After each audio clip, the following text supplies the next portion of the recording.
Hello friend, आप सभी का हमारे यूट्यूब चैनल पर स्वागत है। आज हम पढ़ाने वाले हैं क्लास 10 विज्ञान धातु तथा अधातु चैप्टर। इस चैप्टर का आज का हमारा टॉपिक है सक्रियता श्रेणी। सक्रियता श्रेणी बहुत ही आसान है, बस आपको इस फिगर के बारे में जानकारी होनी चाहिए। इसी फिगर के बारे में लिखना है, इसी फिगर पे ही परिभाषा है, इसी फिगर से ही पूरा का पूरा टॉपिक हमारा समाप्त होगा। ठीक है, तो ध्यान दीजिए क्या है सक्रियता श्रेणी। धातुओं की क्रियाशीलता का घटता क्रम। घटता क्रम यानी कि ऊपर से नीचे आने पर घटता क्रम निकलेगा। ऊपर से नीचे आने पर घटता हुआ क्रम हमें मिल रहा है। कौन सा क्रम मिल रहा है? घटता हुआ क्रम। ठीक है, पहले फंक्शन में धातुओं के नाम है, यहाँ इस तरफ हमारा धातुओं के नाम है, इसमें प्रतीक है, उस तरफ क्या है? सक्रियता श्रेणी का क्रम है कि कौन सा अधिक है, कौन सा कम है और कौन सा सबसे कम है। ठीक, तो सबसे अधिक क्रियाशील धातुएं, तो परिभाषा हमारा शुरू हो गया। सबसे सक्रियता श्रेणी किसे कहते हैं? सक्रियता श्रेणी उसे कहते हैं, सक्रियता श्रेणी वह होता है जिसमें, सक्रियता श्रेणी वह होता है जिसमें अधिक, सबसे अधिक क्रियाशील धातुएं होती हैं जैसे lithium, potassium, sodium, calcium, magnesium सबसे अधिक क्रियाशील धातुएं हैं। ठीक, आगे धातुएं सबसे अतः कम क्रियाशील धातु हैं कौन कौन से? अतः एल्युमिनियम, जिंक, आयरन, सीसा यानी लेड, पीबी, हाइड्रोजन कम क्रियाशील धातु हैं, कम क्रियाशील धातु हैं। ठीक है, अतः या पुनः तांबा, पारा, चांदी, सोना, प्लेटिनम सबसे कम क्रियाशील धातु हैं। ऐसे क्रम में व्यवस्थित या व्यवस्थित किए गए श्रेणीबद्ध को सक्रियता श्रेणी कहते हैं। क्या? ऊपर से नीचे की ओर आने पर घटते क्रम में सक्रियता श्रेणी यानी कि क्रियाशीलता का क्रम घटता है और घटने की इस क्रम को विद्युत रासायनिक श्रेणी अथवा सक्रियता श्रेणी कहते हैं। क्या कहते हैं? धातुओं को उनकी सक्रियता श्रेणी के घटते क्रम में व्यवस्थित करना।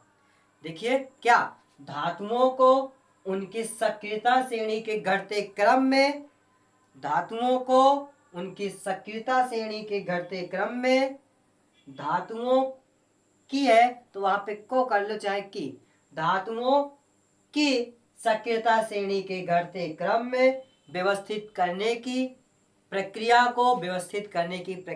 को विद्युत रासायनिक श्रेणी अथवा सक्रियता श्रेणी कहते हैं, सक्रियता श्रेणी कहते हैं। अब नंबर 1 पॉइंट में क्या लिखेंगे?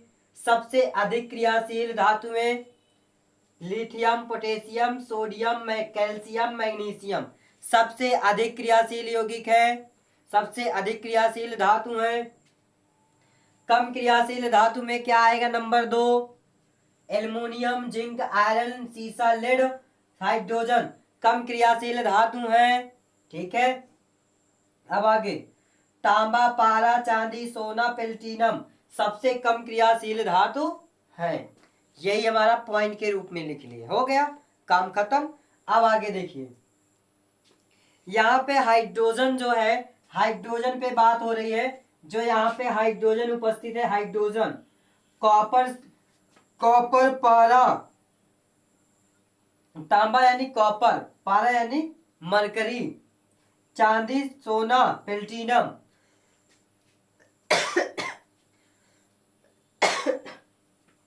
इन सबसे अधिक क्रियाशील यौगिक कैसे बन गया? कैसे बना? क्यों ये अधिक क्रियाशील यौगिक है? इसका मेन कारण जान लीजिए, बाकी सब खत्म है, ये टॉपिक समाप्त। इसलिए है कि हाइड्रोजन आसानी से, बहुत ही आसानी से अपना इलेक्ट्रॉन त्याग कर देता है। क्या कर देता है? हाइड्रोजन बहुत ही आसानी से अपना इलेक्ट्रॉन त्याग कर देता है, परंतु सबसे कम क्रियाशील धातु आसानी से अपना इलेक्ट्रॉन नहीं त्याग कर पाते हैं, इसलिए उन्हें सबसे कम क्रियाशील यौगिक धातु में रखा गया है और इसी कारण धातु को अधिक क्रियाशील यानी कि सबसे कम वाले से ऊपर की श्रेणी में रखा गया है। ठीक है, यदि आपको वीडियो पसंद आए हो तो हमारे चैनल को सब्सक्राइब करिए और कमेंट करिए, बेल आइकन दबा करके आगे की वीडियो प्राप्त करें। अब एक एग्जाम्पल लेते हैं, एक उदाहरण लेते हैं। क्या है? यदि कॉपर सल्फेट, क्या है एग्जाम्पल है, यदि कॉपर सल्फेट के विलयन में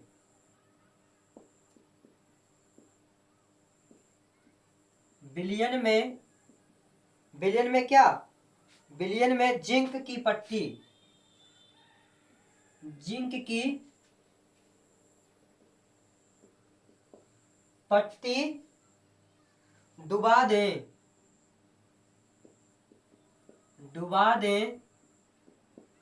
तो क्या होगा? तो कुछ नहीं है भाई, कुछ नहीं है, ध्यान दीजिए। यदि कॉपर सल्फेट के विलयन में जिंक की पट्टी डुबा दे तो क्या है? जिंक की पट्टी किसमें डुबा रहे हैं?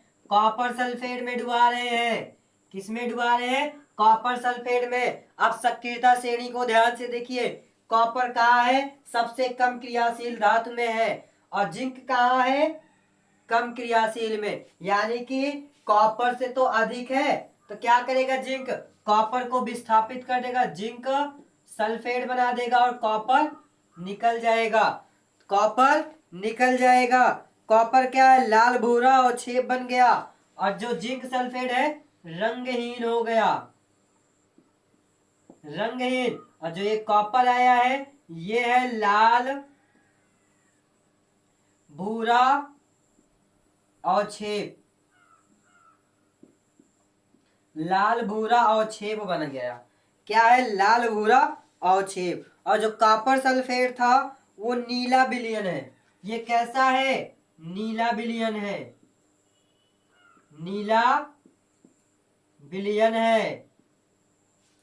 ठीक है, समझ में आ गया होगा।